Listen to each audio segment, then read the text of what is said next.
Hi, this is Mark News from Plant Talk Radio. Thanks for subscribing and listening to our Plant of the Week podcast, brought to you by Bonide Products, family made in America. Visit Bonide.com to find a retailer near you. Each week, Plant Talk Radio's Fred Hauer focuses on a plant that would be a great addition to your landscape. Now for this week's Bonide Products Plant of the Week. Fred, your plants of the week. That's right. It's two, but the first one and the most remarkable right now is the coneflowers. I can't believe what the breeders have done in the last 5 to 8 years in terms of taking that plain old beautiful standard kind of a light lavender to a little bit deeper toward purple. That's the standard, and the standard is supposed to get between 2 and 4 feet. My standards, which is the only ones I have, are at pretty darn close to 4 feet right now, standing like sergeants in the drill line.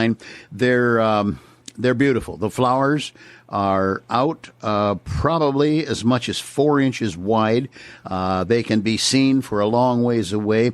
They actually are so rigid as they stand that they act like they're going to salute.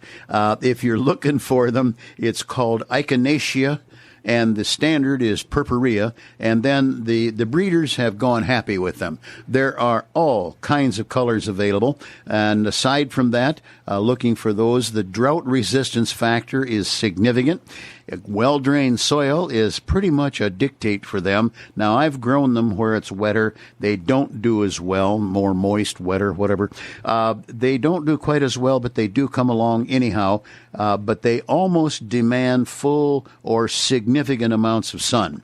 Very few problems with them. The Japanese beetle can get after them, and sometimes there's a leaf spot, and I don't know how you would stop that, but look for colors galore in them anymore. And then right now, coming into, at least in my yard, peak bloom of the Monarda or bee balm. Bee balm is one of my favorites because it brings in the hummingbirds. It kind of defeats the purpose of my filling the hummingbird feeders because they are so attractive with the long florets that they have that the hummingbirds just will work the backyard and not come to my feeders. But that's okay. They're around. They're being fed. It's a plant that can handle full sun. Probably is a little brighter, lighter in full sun, but I have it also in some, modest shade. Moisture is almost a dictate for them.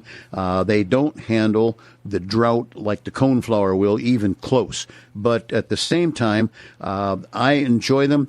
The only thing I have to watch is because where I have used them, they tend to need to be thinned, pulled, destroyed in part. They are a plant. I don't call it invasive because they're out on runners, but those runners are pretty persistent, and you can have it poking up under and between other flowers. I have a great number of hosta in my yard, and it's not uncommon for the bee balm to be popping up between the great big fat hosta leaves. Well, not the best of blends, but at the same time, those two things are what's on top this week.